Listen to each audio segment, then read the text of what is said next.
भैया जय माता दी, जय गुरुदेव, जय गुरुदेव। आपके चरण कमल में कोटि कोटि प्रणाम नमन करता हूँ। भैया आपकी वीडियोस देखता रहता हूँ, तो वीडियो देखी थी तो सोच रहा था आपसे एक बात करूँ। आपकी इजाज़त लेके नम्रता से हाथ बांध कर मैं एक सवाल पूछ रहा हूँ। सवाल तो नहीं है, बात करना चाहता हूँ, मुझे जवाब दीजिएगा, मेरी नॉलेज में इजाफा हो। इसमें आपने कहा था कि जो गोश्त खाते हैं इंसान या कुछ भी खाते हैं उसी का ही परिणाम है जब ये हालात हुए। ये तो सिर्फ ट्रेलर है, अभी तो फिल्म पिक्चर बाकी है, अभी भी सुधर जाओ। ये तो आपकी चलो सही बात है, मैं मानता हूँ, मैं इसमें कुछ कह नहीं सकता। लेकिन एक सवाल ये था, बात ये नॉलेज में बढ़ानी थी, जैसे जिन्नात खाते हैं या भैरव को भी चढ़ाया जाता है, काली को भी चढ़ाया जाता है मांस मदरा बकरा, या और कोई ऐसी हस्तियाँ हैं जो अदृश्य हैं, जैसे देवी शक्तियाँ, जैसे कहा जाए देवी शक्ति तो नहीं कहा सकता है, जो भी समझे अदृश्य शक्तियाँ जैसे परी हो गई या ऐसी कुछ और कोई भी हो गई, उनको भी कहते हैं चढ़ाया जाता है बकरा वगैरह, या कहीं पे दरगाहें होती हैं उन पे भी बकरे वगैरह चढ़ाए जाते हैं। तो इनका क्या हश्र होता है, मुझे ये बताएं भैया। अगर इंसान अगर खाता है तो उनका तो हाल बिल्कुल आपकी बात सही है, जो है खुदा ताला तो पाक हैं, वो पवित्र हैं, इसमें कोई शक नहीं है, उनका नाम भी पाक है, मैं मानता हूँ। लेकिन आपने कहा था अल्लाह का नाम जैसे है उसको हम लोग करेंगे, उल्टा तो क्या लिखा हुआ आएगा। उस हिसाब से जो आपकी बात मैं मानता हूँ, तो मेरे कहने का मकसद अगर हम लोग खाते हैं, इनकी रूहें भटकती हैं तो ऊपर जाके कितना हमारे लिए बदवाएं देती हैं। तो हम लोग दरगाहों के ऊपर जो है बकरे चढ़ाते हैं, और किसी किसी दरगाह पे हाजिरी होती है, वो तो मांगते हैं कि मुझे बकरा चढ़ाओ, ये करो वो करो। तो उनको क्या होता होगा, उनके लिए अजाब कितना होगा, या शक्तियाँ होती हैं जो तांत्रिक काम करते हैं, वो काली को चढ़ाते हैं, भैरव को चढ़ाते हैं। तो ये क्या है, कोई जिन्नात को चढ़ाते हैं, इसका थोड़ा मुझे ज्ञान दीजिएगा। और भैया आपको कोटि कोटि प्रणाम, कोई गलती हो गई तो माफ़ कीजिए, मैं अपनी नॉलेज में इजाफे के लिए सवाल कर रहा था। और अपना ख्याल कीजिएगा। गुड बाय, खुदा हाफिज, खुदा खुश रखे आपको, आपके परिवार को। हेलो दोस्तों, नमस्कार, अस्सलाम वालेकुम। मेरा नाम अब्दुल अंसारी है और अभी अभी हमारे जयदेव भैया की बातों को आप लोगों ने सुना। इनकी बातों को सुन के आप लोगों को ये तो पता लग ही गया होगा कि आज मैं किस टॉपिक के ऊपर बात करने वाला हूँ। तो इनका सवाल था कि सर हमें ये बतलाएं, क्या मांस मछली खाना गलत है, क्यों नहीं खाना चाहिए, ये मुझे थोड़ा नॉलेज के लिए बतलाएं। तो चलिए इनके सवाल का हम जवाब ढूंढते हैं कि इनका सवाल क्या है, इनका सवाल का जवाब आखिर क्या है। वैसे तो इनके सवाल का जवाब मैं तो दे नहीं सकता, पर जो मेरे मुर्शिद ने मुझे बतलाया उसी बातों को मैं आपके सामने रखने जा रहा हूँ, और जितना मुझे थोड़ा बहुत नॉलेज है वही मैं बतलाऊँगा। आखिर मैं ज़्यादा ज्ञानी तो हूँ नहीं। तो चलिए इनके सवाल को हम ढूंढते हैं कि इनका सवाल का जवाब क्या है।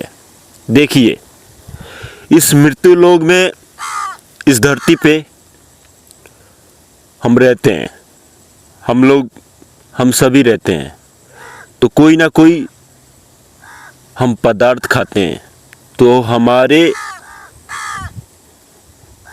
आदत उसी में बनी रहती है।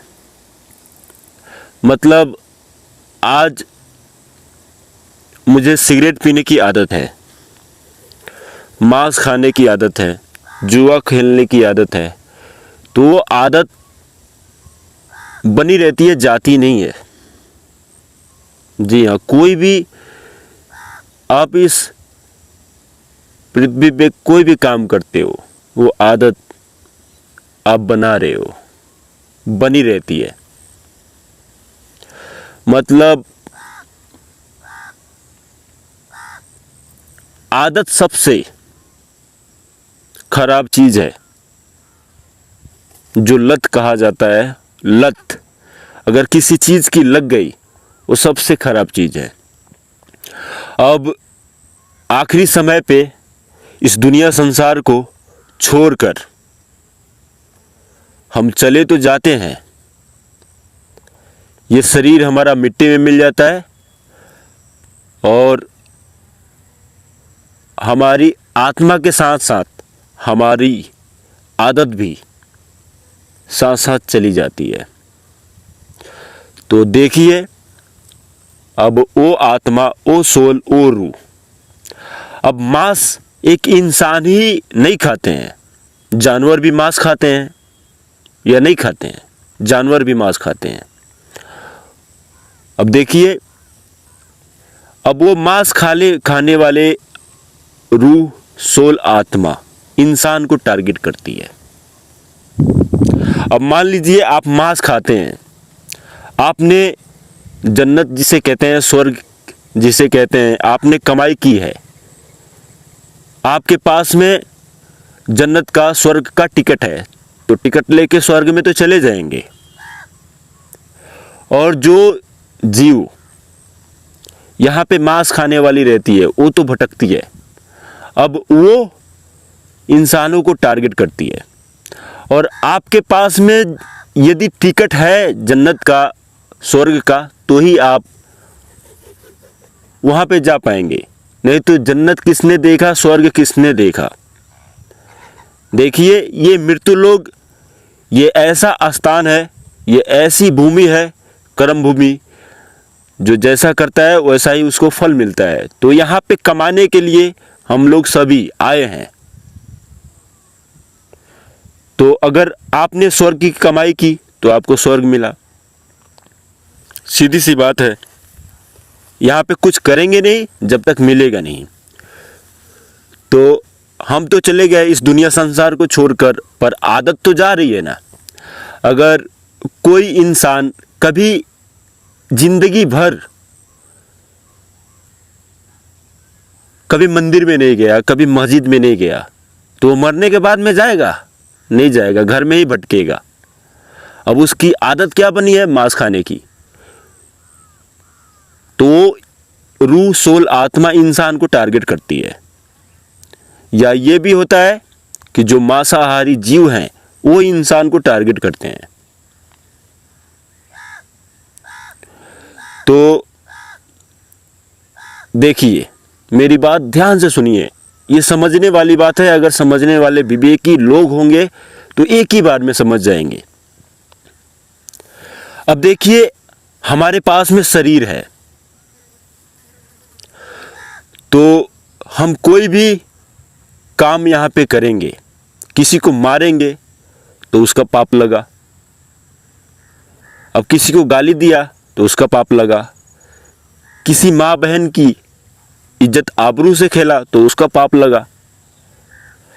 अब ये शरीर के ऊपर बोझ आता है, बोझ आ गया। अब बोझ डालने वाला कौन? ये काम, क्रोध, लोभ, मोह और अहंकार। इनके पास में शरीर नहीं है, इनके ऊपर कभी कर्म नहीं जाता। कर्म उसके पास में आता है जिसके पास में शरीर है।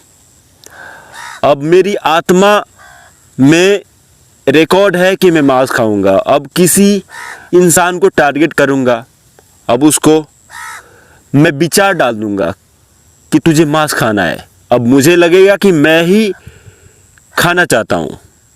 अब किसी को मारा, वो पाप सर पे आया। सीधी सी बात है। देखिए, आदत कभी भी किसी आत्मा की जाती नहीं है, आदत बनी रहती है।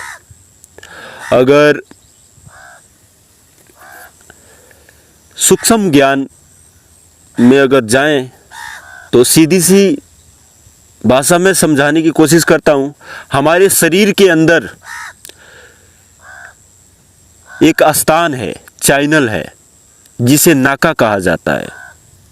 जैसे मूलाधार, नाभि चक्र, हृदय चक्र, कंठ चक्र और आज्ञा चक्र, इस तरीके से चैनल लगे हुए हैं। और जिस स्थान की आत्मा, सोल, रूह होती है, उसी नाके के पास में जाकर चिपक जाती है और इनका वहीं से विस्तार होता है। जब समय आता है तो इनका वहीं से विस्तार होता है। तो उम्मीद करता हूं आपको वीडियो समझ में आ गई होगी। तो चलता हूं, फिर मिलता हूं नेक्स्ट वीडियो के साथ। नमस्कार, अस्सलाम वालेकुम, दुआ में याद रखिएगा।